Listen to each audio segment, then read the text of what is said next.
ดีและมื้อนี้เราก็อยู่ที่งานมอบเงินสนับสนุนให้แก่นักกีฬาทีมชาติลาวที่ญาติได้เลียนในงานมหกรรมกีฬาซีเกมครั้งที่33ที่ผ่านมาอยู่ที่ประเทศไทยเดี๋ยวเราไปเลาะสัมภาษณ์นักกีฬากันเบิ่งว่าเพิ่นรู้สึกจังได๋แน่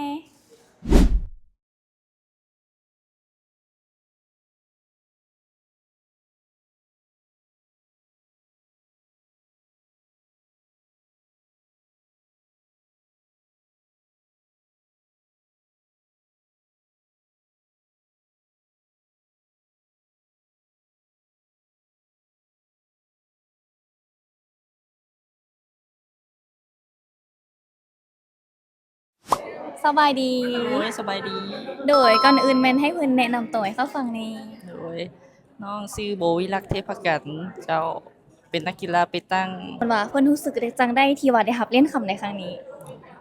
รู้สึกภาคภูมิใจหลายเนาะที่ได้สร้างชื่อเสียงให้แก่ประเทศชาติเนาะตอนเพิ่นไปแข่งขันอยู่ประเทศไทยแม่นบ่เจ้าโดยเพิ่นได้นำใช้แพ็กเกจ IR บ่แม่นแหละเฮาได้ใช้แพ็กเกจ IR ของเราวโทรคมเจ้าโดยถือว่าเน็ตไวเน็ตดีอยู่แม่นบ่ โดยไวเลย โดยเข้าใจเด้อ โดยก่อนอื่นโดดแม่นน้องขอฮู้ซื้อพวกไอแหน่ซื้อหยังข้อยชื่อน่ะน้องโอชื่อตีมวยผมชื่อน้องเบียร์เนาะโดยจูอายไปแข่งกีฬาที่ประเทศไทยนี่แม่นกีฬาประเภทใดในเจ้าข้อยน่ะแม่นกีฬามวยลาว อันนี้มวยสากลเนาะก็รู้สึกดีใจหลายเนาะที่ได้รับใช้ชาติแล้วก็ได้สร้างผลงาน